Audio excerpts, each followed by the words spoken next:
Si sientes una tensión inmediata cuando alguien escribe, ¿puedo pasar por tu casa? Este video es para ti. ¿Por qué algo tan simple provoca ansiedad en personas inteligentes? ¿Por qué preferimos una cafetería antes que abrir nuestra propia puerta? Y más importante aún, ¿por qué este rechazo no tiene nada que ver con ser grosero o antisocial?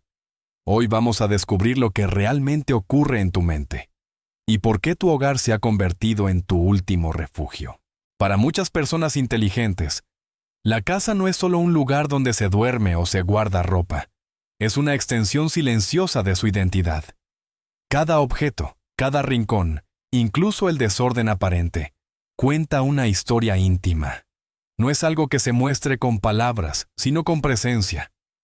Por eso, cuando alguien entra en ese espacio, no solo entra a una habitación, entra a una versión privada del yo. Los estudios en psicología ambiental explican que el hogar funciona como un territorio psicológico. Es el único lugar donde la mente baja la guardia por completo. Allí no hay necesidad de actuar, justificar ni explicar. Todo está dispuesto para servir a una sola persona, quien vive allí. Cambiar ese estado, aunque sea por una visita breve, supone una ruptura profunda en el equilibrio mental. Para una mente analítica y sensible, esa ruptura se siente con especial intensidad. No se trata de miedo al juicio directo, sino de algo más sutil. La sensación de ser observado incluso en silencio. Cuando alguien está sentado en tu sofá, tu mente ya no descansa. Empieza a evaluar qué ven, qué interpretan, qué conclusiones sacan. El hogar deja de ser refugio y se transforma, aunque sea temporalmente, en un escenario. Además, el espacio personal suele estar organizado según necesidades internas, no sociales. Puede haber libros apilados, objetos sin un orden lógico para otros, rutinas que solo tienen sentido para quien las vive. Al permitir que un invitado vea todo eso, la persona inteligente siente que está exponiendo capas de sí misma que normalmente no verbaliza. Por eso, la incomodidad no nace del invitado en sí, sino de lo que su presencia activa. El hogar deja de ser un lugar neutro y se convierte en un espejo. Y no todos están dispuestos a mirarse reflejados a través de los ojos de otro. Este es el primer motivo por el que muchas personas inteligentes prefieren mantener su espacio cerrado. No por egoísmo, ni por frialdad, sino porque saben exactamente lo que es su hogar. Para una persona inteligente, la ansiedad no comienza cuando el invitado cruza la puerta. Empieza mucho antes, a veces días antes. En el momento exacto en que se menciona la posibilidad de una visita, la mente se activa como un sistema de alerta silencioso. No es pánico, es anticipación. Una cadena continua de pensamientos que no se detiene fácilmente. Surgen preguntas constantes. ¿Qué día vendrá? ¿A qué hora exactamente? ¿Cuánto tiempo se quedará? ¿Habrá que cambiar rutinas? ¿Habrá que limpiar, ordenar, reorganizar cosas que normalmente no importan? Cada una de estas preguntas parece pequeña, pero juntas forman una carga mental pesada. La mente inteligente tiende a prever escenarios, y eso incluye imaginar cada posible incomodidad. La preparación del espacio se convierte en un proceso agotador. No se trata solo de limpieza física, sino de preparación emocional. Decidir qué mostrar y qué ocultar. Qué dejar tal como está y qué modificar para evitar interpretaciones innecesarias. Incluso acciones simples, como mover un objeto o cerrar una puerta, llevan detrás una reflexión profunda. A esto se suma el miedo a la interrupción del ritmo interno. Las personas con alta capacidad intelectual suelen tener rutinas muy personales. No siempre son estrictas, pero sí esenciales para su equilibrio mental. Una visita rompe ese flujo. Cambia horarios, sonidos, silencios. Y el silencio para estas mentes no es vacío, es alimento. La ansiedad también proviene de la obligación implícita de interactuar. No basta con abrir la puerta. Hay que hablar, escuchar, responder, estar presente. Eso requiere energía, mucha energía. Para alguien que procesa todo de forma intensa, Esa exigencia social constante se siente como una sobrecarga prolongada. Por eso, incluso antes de que la visita ocurra, la persona inteligente ya está cansada. No porque no aprecie al otro, sino porque su mente ya ha vivido la experiencia muchas veces antes de que sea real. Y cuando finalmente llega el día, el desgaste ya está ahí. Este segundo motivo explica por qué, para muchas mentes brillantes, la simple idea de recibir a alguien en casa puede resultar más agotadora que la visita en sí. Para muchas personas con alta inteligencia, el hogar no es solo un lugar físico, es un refugio mental. Es el único espacio donde no necesitan explicar nada, justificar nada, ni adaptarse a nadie. Por eso, cuando alguien entra en ese espacio, incluso alguien cercano, aparece una sensación incómoda, la de estar actuando dentro de su propio territorio. De pronto, cada gesto parece observado. Cada silencio se siente extraño. La forma de sentarse, de moverse, de hablar, incluso de mirar el teléfono, se vuelve consciente. No porque el visitante esté juzgando, sino porque la mente inteligente se anticipa a cualquier posible interpretación. Y esa anticipación nunca descansa. La conversación deja de ser natural. Aunque las palabras fluyan, internamente hay un control constante. ¿Qué decir, qué no decir, cuándo hablar y cuándo callar? No se trata de falsedad, sino de adaptación forzada. Una adaptación que consume energía porque va en contra de la autenticidad que normalmente existe en ese espacio. Incluso los momentos de silencio se vuelven incómodos. En soledad, el silencio es profundo y reparador. Con una visita, el silencio parece una obligación social que debe romperse. Aparece la presión de llenar el vacío, de mantener una interacción constante, aunque no sea necesaria. Y esa presión pesa. Para estas personas, el hogar es el único lugar donde pueden dejar de pensar en cómo son percibidas. Cuando eso se pierde, aunque sea por unas horas, surge una sensación de invasión sutil. No agresiva, pero persistente. Como si algo íntimo estuviera siendo expuesto sin quererlo. Por eso, muchas personas inteligentes no disfrutan recibir visitas, incluso si aprecian a quienes llegan. No es rechazo, no es frialdad.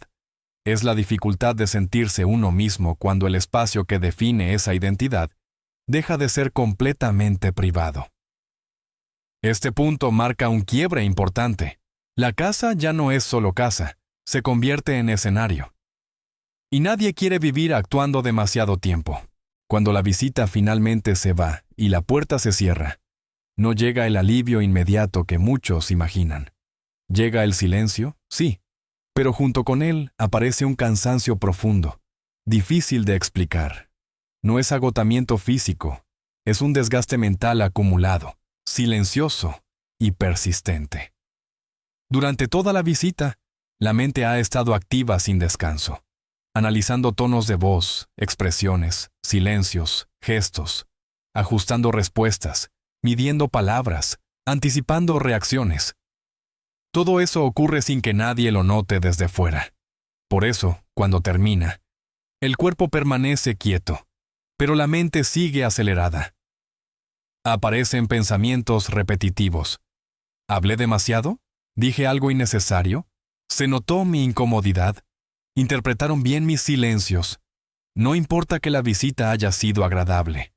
La mente inteligente revisa cada detalle, como si necesitara cerrar un ciclo que nunca se cerró del todo. Este agotamiento no se disipa en minutos. A veces dura horas. A veces todo el día.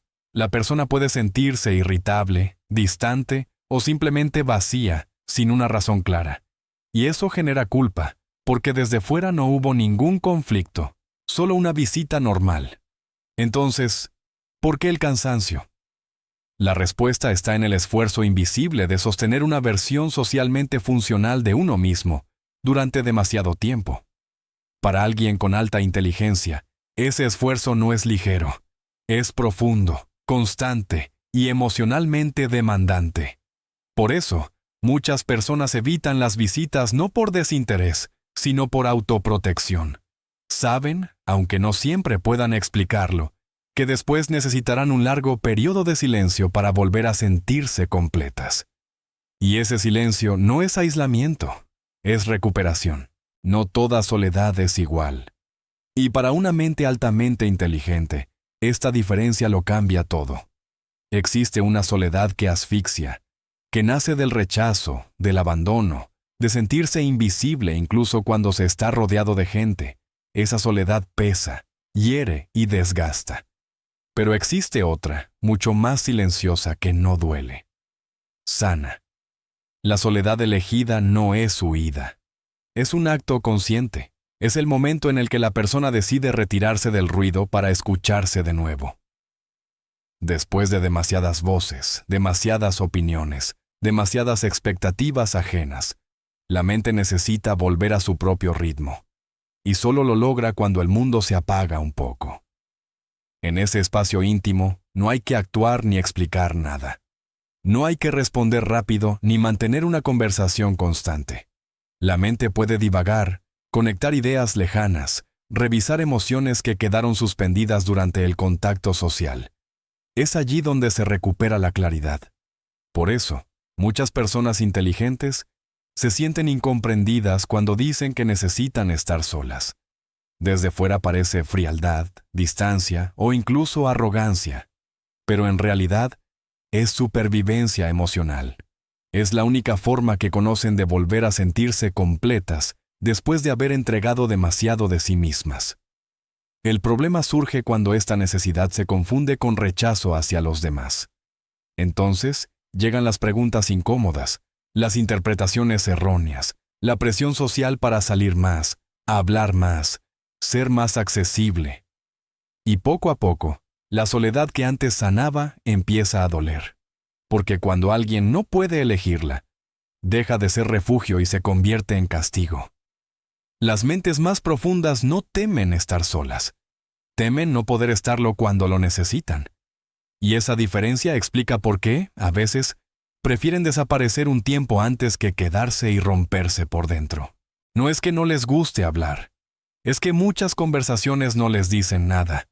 Para una mente altamente inteligente, el diálogo no es solo intercambio de palabras. Es conexión, es profundidad. Es sentir que lo que se dice tiene peso, sentido, dirección. Por eso, cuando una conversación gira una y otra vez alrededor de lo superficial, algo dentro de ellos empieza a apagarse. Hablar del clima, de rumores, de repeticiones sin alma no les molesta al principio. Pero después de unos minutos, aparece un cansancio difícil de explicar. No es aburrimiento común, es una fatiga mental, como si la mente estuviera desperdiciando energía en algo que no alimenta nada. Por eso a veces guardan silencio. No porque no tengan ideas, sino porque no encuentran el espacio adecuado para decirlas.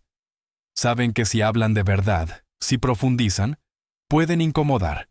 Y si se quedan en la superficie, se sienten falsos. Este conflicto interno los acompaña desde muy temprano. Aprenden que no todo el mundo quiere escuchar preguntas difíciles, reflexiones largas o silencios incómodos. Así que se adaptan. Reducen sus pensamientos, acortan sus respuestas, asienten aunque por dentro estén en otro lugar. Sin embargo, basta una sola conversación auténtica para que todo cambie. Una noche, una persona, un intercambio honesto, y de repente, el tiempo desaparece. Las palabras fluyen sin esfuerzo. El silencio ya no pesa. Allí entienden que no están solos, solo eran selectivos. Por eso recuerdan durante años una charla profunda y olvidan decenas de encuentros sociales. Porque esa conversación no fue ruido, fue reconocimiento. Y aunque desde fuera parezcan distantes, en realidad están esperando algo muy simple y muy raro. Alguien que no tenga miedo de ir más allá de la superficie. No siempre están solos porque no tengan a nadie. Muchas veces, están solos porque han aprendido a elegir. Después de años sintiéndose diferentes, incomprendidos o mentalmente agotados, estas personas descubren algo esencial. No toda compañía es buena compañía. Y esa comprensión cambia su forma de relacionarse con el mundo. Empiezan a proteger su energía con una disciplina silenciosa. Dicen menos sí. Cancelan planes sin explicaciones largas. Se retiran antes de sentirse saturados. Desde fuera, esto puede parecer frialdad, arrogancia o desapego, pero en realidad es supervivencia emocional. Pensar demasiado tiene un precio. Analizar cada palabra, cada gesto, cada consecuencia cansa. Y cuando esa mente no descansa ni siquiera en presencia de otros, el cuerpo pide distancia. No como castigo, sino como refugio. A menudo sienten culpa por necesitar tanto espacio. Se preguntan si son demasiado exigentes, demasiado sensibles, demasiado complejos. Pero con el tiempo entienden que no se trata de superioridad ni de aislamiento, sino de coherencia interna. Estar rodeados de personas pero desconectados duele más que estar solos y en calma. Esa soledad elegida se convierte en un espacio fértil. Allí piensan, crean, recuerdan, ordenan. No es vacío, es silencio lleno. Un silencio donde las ideas maduran y las emociones encuentran nombre. Sin embargo, esto no significa que renuncien al vínculo humano. Al contrario, cuando eligen a alguien, lo hacen con una intensidad profunda. Escuchan de verdad, observan con atención, se entregan sin máscaras, y por eso, aunque sus círculos sean pequeños, sus relaciones suelen ser duraderas y significativas. Al final, estos hábitos extraños no son defectos, son señales. Indicios de una mente que funciona a otra frecuencia. Una mente que no busca encajar, sino comprender. Que no teme estar sola, pero valora profundamente la conexión auténtica. Y tal vez, mientras escuchas esto, te hayas reconocido en más de una de estas conductas. Tal vez siempre pensaste que había algo raro en ti, pero quizá no era rareza, quizá era profundidad.